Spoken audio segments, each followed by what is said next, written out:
ఇంట్లో ఉన్న బంగారాన్ని విడిపించి ఆ రోజు ఆన్లైన్ రేటుకే మేము కొంటాం. Sharma gold company. Welcome to Suman TV. తెలంగాణలో బీఆర్ఎస్ పూర్తిగా కనుమరుగైనట్టుగా కనిపిస్తోంది. బీఆర్ఎస్ మెదక్ జిల్లాలో కూడా బీఆర్ఎస్ ఓటమి పాలైనట్టుగా తెలుస్తోంది. మొత్తంగా తెలంగాణలో బీఆర్ఎస్ ఓటు బ్యాంక్ అంతా బీజేపీ వైపు కన్వర్ట్ అయిందా అనేది చాలా స్పష్టంగా అర్థమవుతుంది. తెలంగాణ రిజల్ట్స్ ఇప్పటి వరకు వచ్చిన అప్డేట్స్ ప్రకారం చూస్తే ప్రస్తుతానికి ఉన్న లీడ్స్ని ఒకసారి పరిశీలిస్తే కాంగ్రెస్ 8 స్థానాల్లో ఆధిక్యంలో కనిపిస్తోంది.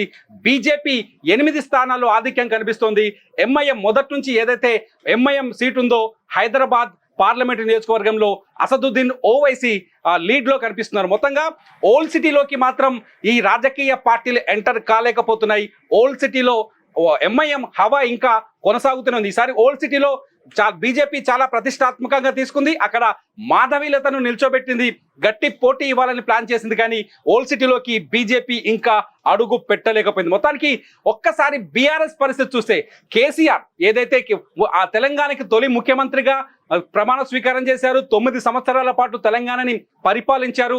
అంతేకాదు అసెంబ్లీ ఎన్నికల్లో ఓటమి తర్వాత కేసీఆర్ ప్రచార బాధ్యతనంతా తన భుజాన వేసుకున్నారు. ఎప్పుడూ మీడియా ముందుకు రాని కేసీఆర్ ఈసారి మీడియా హౌజుల్లోకి వచ్చి లైవ్ల్లో కూర్చున్నారు. ఒక్కొక్కరి కొన్ని వేల ప్రశ్నలకి కేసీఆర్ చుట్టూ, అప్పటి ప్రగతి భవన్ చుట్టూ ఉన్న అనేక ప్రశ్నలకి, కాళేశ్వరం ప్రాజెక్టు మీద ఉన్న అనేక ఆరోపణలకి సమాధానం చెప్పే ప్రయత్నం చేశారు. కానీ కేసీఆర్ సమాధానాల పట్ల ప్రజలు కన్విన్స్ కాలేదని మరోసారి స్పష్టంగా అర్థమైంది.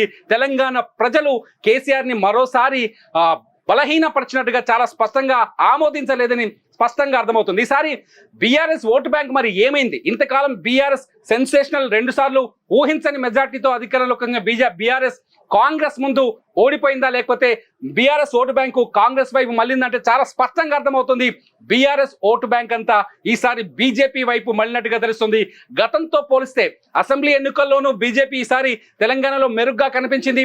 పార్లమెంట్ ఎన్నికల్లోనూ బీజేపీ చాలా బలంగా కనిపించింది. 8 స్థానాల్లో ఘన విజయం సాధించే పరిస్థితులు కనిపిస్తుంది. ఒక్కసారి చూద్దాం. బీజేపీ బలంగా లీడ్లో ఉన్న స్థానాలు ఒకసారి చూస్తే నిజామాబాద్లో ధర్మపురి అరవింద్ తన ప్రస్థానాన్ని కొనసాగిస్తున్నారు. ఆయన అక్కడే సిట్టింగ్ ఎంపీగా ఉన్నారు. ఈసారి కూడా మళ్ళీ విజయం సాధించే అవకాశం చాలా స్పష్టంగా కనిపిస్తుంది. ఇకపోతే చేవెళ్ళకెడితే ఇక్కడ కొండా విశ్వేశ్వర రెడ్డి బీజేపీ నుంచి పోటీ చేస్తున్నారు. అక్కడ ఈ ప్రస్తుత ఎంపీ ఎవరైతే సిట్టింగ్ ఎంపీ ఉన్నారో ఆయన కాంగ్రెస్ పార్టీలో చేరారు. ఆయన రంజిత్ రెడ్డి వెనుకంజలో ఉన్నారు. ఇక్కడ విశ్వేశ్వర రెడ్డి లీడ్లో ఉన్నారు. ఇకపోతే కరీంనగర్ ఒకసారి చూస్తే కరీంనగర్ బండి సంజయ్ ఇక్కడ సిట్టింగ్ ఎంపీగా ఉన్నారు. బండి సంజయ్ ప్రభంజనం సృష్టిస్తున్నారు. ప్రస్తుతానికి ఆయన దాదాపు 90,000 ఓట్ల ఆధిక్యంలో కనిపిస్తున్నారు.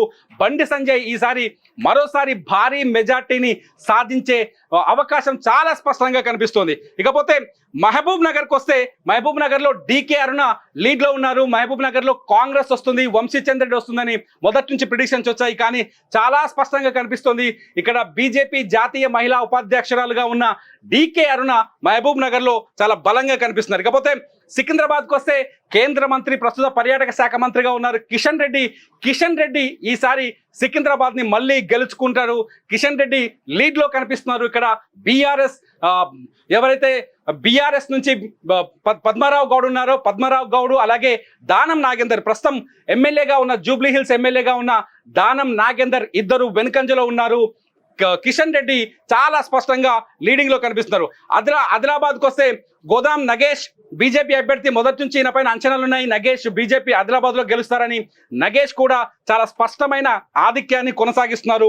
వరంగల్కి ఒకసారి మహబూబాబాద్, ఒకసారి ఆదిలాబాద్ మల్కాజ్గిరికి వస్తే మల్కాజ్గిరి కంప్లీట్ అర్బన్ బేస్డ్ ఉన్న ఏరియా. మల్కాజ్గిరిలో ఈటల రాజేందర్ గత అసెంబ్లీ ఎన్నికల్లో బీజేపీ నుంచి పోటీ చేసి ఓడిపోయారు.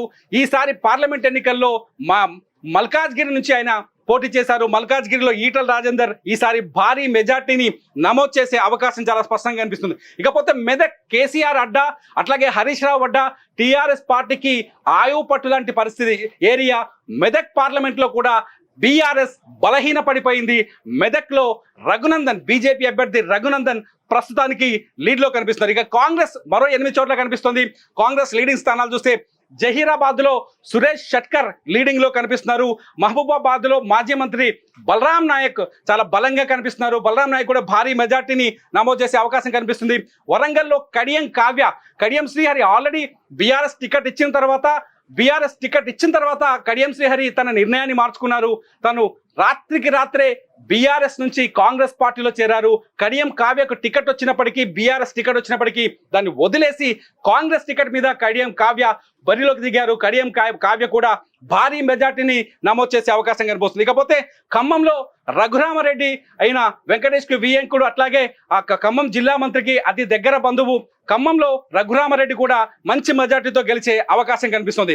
నాగర్ కర్నూలులో బీజేపీ ప్రభావం ఉంటుందనుకున్నారు, కానీ నాగర్ కర్నూలులో కూడా ఫలితం మరోలా కనిపిస్తుంది.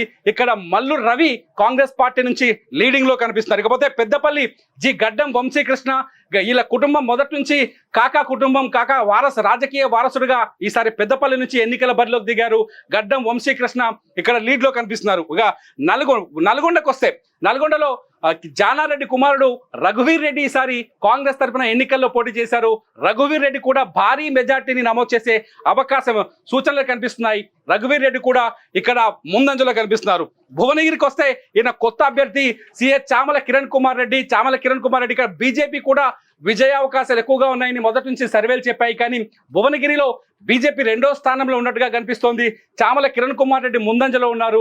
మంచి మెజార్టీతోనే చామల కిరణ్ కుమార్ రెడ్డి గెలిచే అవకాశం కనిపిస్తోంది. మొత్తంగా తెలంగాణలో చాలా స్పష్టమైన మెజార్టీలు కనిపిస్తున్నాయి. మొదటి నుంచి అనుకున్న ప్రిడిక్షన్స్ ప్రకారమే కాంగ్రెస్ 8 స్థానాల్లో విజయం సాధించే అవకాశం కనిపిస్తోంది. చాలా స్పష్టంగా బీజేపీ 8 స్థానాల్లో విజయం సాధించే అవకాశం కనిపిస్తుంది. మొత్తంగా ఒక హైదరాబాద్ తప్ప మిగతా సీట్లని బీజేపీ కాంగ్రెస్ 2 జాతీయ పార్టీలు చెరిసగం పంచుకున్నట్టుగా చాలా స్పష్టంగా అర్థమవుతుంది. మొదటి నుంచి కాంగ్రెస్ ఒక టార్గెట్ పెట్టుకుంది.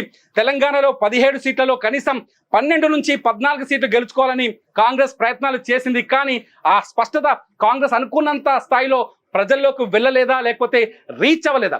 రేవంత్ రెడ్డి ప్రభుత్వాన్ని ఏర్పాటు చేసిన తర్వాత ఇచ్చిన హామీల్ని అమలు చేయడంలో వెనుకంజలో ఉన్నాడు అనేది కొంత చర్చ మొదలైంది. మొత్తానికి ఇది ప్రస్తుతానికి తెలంగాణ నుంచి మనకు అందుతున్న ట్రెండ్స్.